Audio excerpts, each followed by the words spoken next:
A bitter wind swept across the tree line as columns of armored vehicles crawled forward on a narrow forest road. Their engines rumbled under the weight of winter mud, and inside each steel hull, the crew braced for an enemy they could barely see. The offensive had been pushed to its limits, and the armored battalion was nearly out of reliable machines. One breakdown could halt an entire column. One failure could doom a regiment already stretched thin. In the middle of this grinding advance, a young mechanic worked in the shadows of stalled tanks, his hands shaking not from fear, but from cold. Weeks of non-stop movement had worn the machines to the edge of collapse. A small, maddening flaw inside the fuel feed system threatened to silence dozens of engines the battalion desperately needed to survive what lay ahead. No time remained for proper repairs, and no replacement parts were anywhere within reach. What he created next was never meant to be a solution. It was nothing more than a bent nail wedged into a stubborn valve. Crude, improvised, the kind of fix veterans mocked in workshops. Yet as enemy forces quietly closed in and the battalion unknowingly approached an ambush that could destroy them all, that single bent nail would decide whether 30 tanks lived or died in the forest ahead. Dawn crept over the treetops, lighting the frozen mud around the armored column as it prepared to move. The crews emerged from their tanks, brushing frost off their uniforms as the battalion commander surveyed the road. It was a bottleneck, tight, curving, choked by dense pines on both sides. If the engines failed here, the column would become a corridor of metal coffins. But the tanks needed to push forward regardless, and the crews had no choice but to trust their machines. In the center of the formation, several tanks coughed as their engines sputtered. The sound was familiar and dreaded. Crews exchanged knowing glances. It was the same fuel feed issue that had plagued them since the last week of combat. Mechanics had patched the tanks repeatedly, but each fix had bought only a few hours. Supplies were dangerously low, and every spare valve had already been used or broken. One mechanic, young, shivering from exhaustion, crawled beneath the worst of the vehicles. He knew the flaw by sound alone. The valve stuck under pressure, starved the engine of fuel, and forced it to die at the worst possible moment. He examined the metal housing, then the worn interior of the valve. No proper parts remained. Without something, anything, to hold the feed open, the tank would never make it through the day.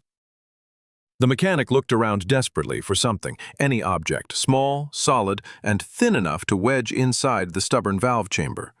The ground offered nothing but mud and ice. The crew shouted that they had to move, that artillery fire would soon reach them if they stayed exposed. He wiped his hands on his coat, then reached into his own toolbox. But it was nearly empty from weeks of cannibalizing other machines.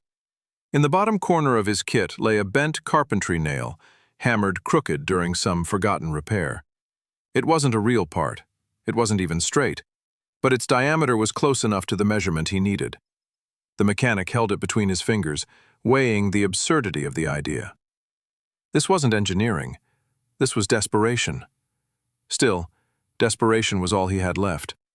With trembling fingers, he slid the bent nail into the housing, adjusting its angle until the feed valve held itself open. It was a crude brace, not a repair. It risked fuel flooding, misfires, or worse. But without it, the tank would stall within minutes. He closed the chamber, shouted for the crew to try the engine, and stepped back as the machine roared to life. The sound wasn't smooth, but it was strong. Strong enough to move. Strong enough to fight. Word of the improvised fix spread quickly down the line. Engines that had wheezed now growled with renewed strength. Crews who had prepared to abandon their vehicles now climbed back inside with cautious hope. The mechanic repeated the same trick again and again, adjusting each bent nail to accommodate differences in vibration and pressure. It was a jury-rigged solution that defied every maintenance manual ever printed. By the time the sun rose fully, 30 tanks had received the same makeshift modification.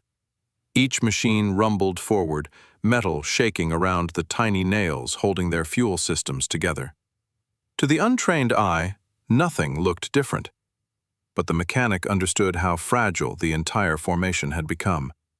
A single jolt, a single backfire, and the nail could slip. If it did, the tank would choke, stall, and block the road.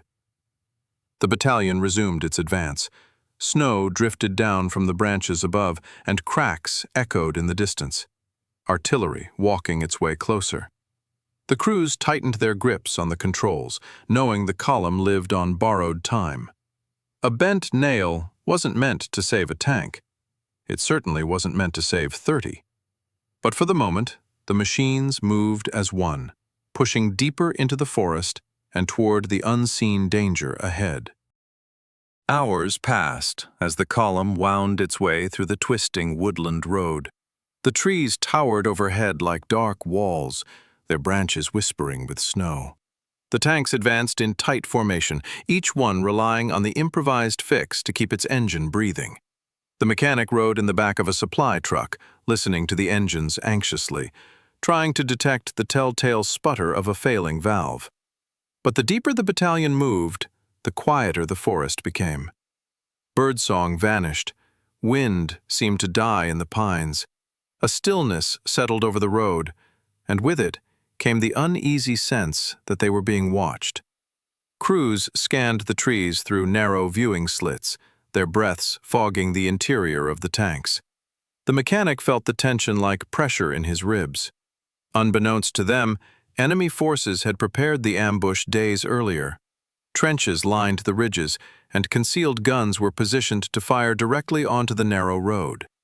Mines had been set in the choke points, and riflemen lay hidden among the roots and branches. The attackers had planned everything, but they had planned for a stalled column, not a moving one. 30 functioning tanks were not supposed to be here at all.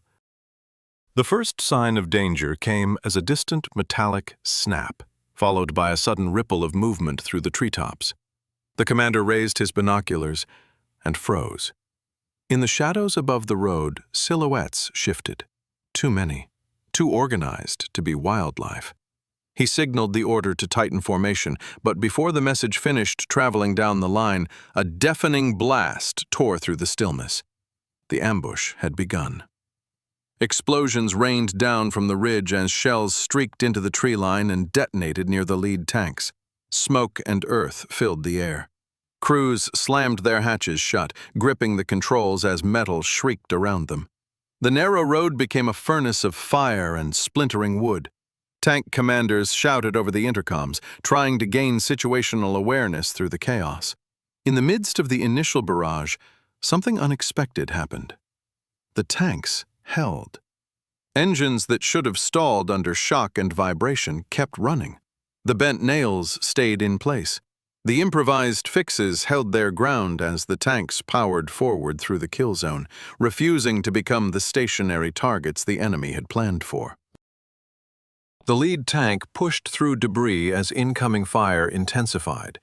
Enemy machine guns stitched the road with tracer fire, and mortars crashed into the flanks of the formation. But the tanks, fueled by the fragile yet functioning systems the mechanic had patched together, surged ahead with surprising cohesion. The sound of their engines, raw, strained, but alive, echoed through the valley. Men inside the tanks fought to maintain control. Shrapnel pinged against the hulls, and smoke seeped through ventilation grills. Drivers strained to keep their vehicles centered on the road, knowing that drifting too far to either side meant hitting a mine or sliding into a ravine. The battalion moved like a single steel creature, each vehicle relying on the one in front of it to survive. Above the road, the enemy realized their trap was failing. They had expected to pin down a helpless column. Instead, 30 armored vehicles were forcing their way through with terrifying momentum. The attackers scrambled to adjust their strategy, hauling anti-tank weapons into new positions and relocating gun crews. But they were already losing control of the ambush. As the tanks pressed deeper into the kill zone, the narrow road twisted sharply around a hill. Here, the ambushers had positioned their heaviest weapons, guns capable of stopping the entire column with a single well-placed shot. The crews braced themselves as they approached the bend, hearing the distant grinding of the enemy repositioning their cannons. The first shell struck the lead tank, rocking it violently and nearly sending it into the trees. But the engine roared back to life before the crew even regained their footing inside. They pushed forward, refusing to become a blockade. Behind them, the second and third tanks used the momentary chaos to break into open formation, spreading just enough to reduce the chance of being hit in a tight cluster. The mechanic watched from the center of the column, knuckles white as he gripped the steel frame of the truck. He knew what the engines should have sounded like, sputtering, choking, dying under the stress of sudden impact. Instead, they thundered with gritty determination. The bent nails held. His improvised solution wasn't just working, it was keeping the entire battalion alive. The battle dragged on as the column pushed through the most lethal stretch of the ambush. Enemy riflemen descended from the ridges, firing from behind boulders and fallen logs. Machine guns hammered the tanks with bright flashes, their tracers dancing across steel that refused to buckle. Every vehicle in the battalion shook with impacts, but none stopped moving. Inside the tanks, the crews felt every jolt and tremor. The engines vibrated with tremendous force as drivers pushed them to their limits.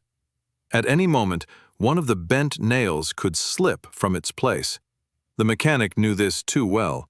He shouted to the truck driver to pull alongside one of the struggling tanks, hoping to hear the engine before it failed entirely. But each time, the machine pressed forward, battered but breathing. One tank's engine coughed loudly, a frightening echo amidst the chaos. But the bent nail inside its valve shifted just enough to hold. The crew didn't even realize how close they had come to disaster. To them, the engine was simply fighting through stress like the rest of the battalion. They didn't know a single inch of misalignment could have stopped them cold. At last, the column reached a clearing, a broad, open field at the end of the valley. Here, the forest thinned, giving the tanks room to maneuver and the crews room to breathe. The enemy had not planned for such rapid movement, and their positions were now overextended. The battalion seized the opportunity and accelerated, powering out of the kill zone before the attackers could re-establish control. The mechanic listened in awe as the engines steadied themselves.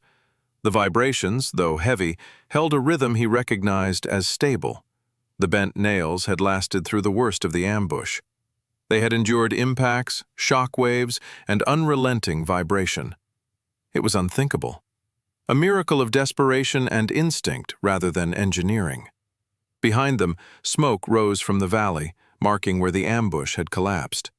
The enemy fire grew distant, fading into scattered rifle shots and intermittent explosions. The battalion commander signaled the order to regroup and form a defensive line in the clearing. They had escaped the trap, something no column of disabled tanks could have accomplished. When the battalion finally halted, the crews climbed out of their tanks with trembling hands, breath fogging in the cold air. They moved among the vehicles, inspecting damage and patching holes with whatever materials they had left.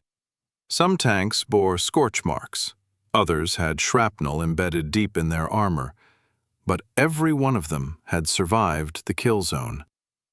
The mechanic approached the first tank he had repaired earlier that morning. He knelt beside the fuel line, opened the valve housing, and stared at the bent nail inside. It was still in place, scarred from vibration but unbroken. The crew gathered around him, speechless. They had assumed the machine would fail long before now. Instead, it had carried them through one of the deadliest ambushes the battalion had ever faced. One by one, the mechanic inspected the other tanks. Bent nails in every valve. Each one a tiny, crude lifeline. Each one a part of the reason the battalion stood here in the clearing, instead of lying in the wreckage of the valley. As dusk approached, The battalion's commander called the mechanic to his command tank. The battlefield still echoed faintly with distant artillery, but the major fighting had ended for the day. The commander stepped out of the turret, his face marked by smoke and fatigue, and looked at the mechanic with quiet intensity.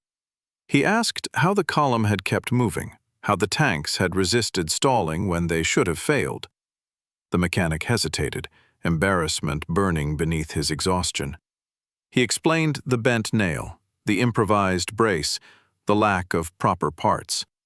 He spoke quietly, expecting reprimand or disbelief. Instead, the commander simply nodded. He understood the scale of what had happened.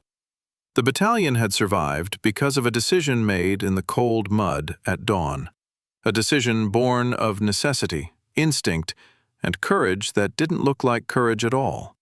Just a bent nail, and a mechanic unwilling to let his tanks die. Night fell over the clearing as the battalion made camp, the tanks parked in protective formation. Snow drifted across the metal hulls, settling on the scars of the day. Crews huddled near small fires, speaking in low voices about the ambush, the blasts, and the improbable advance that had carried them through. Every man knew how narrow their escape had been.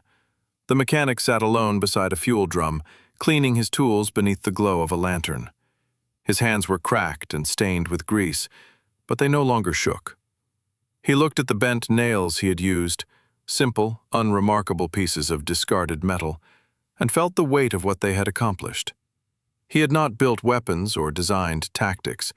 He had simply refused to let broken machines stay broken. In the days that followed, the story spread quietly through the battalion. 30 tanks had survived an ambush that should have destroyed them. A single improvised fix had held back disaster. And somewhere in the long, frozen forest, the mechanic's bent nail, small, crooked, ridiculous, became a symbol of survival. A reminder that in war, sometimes the smallest thing keeps everything alive.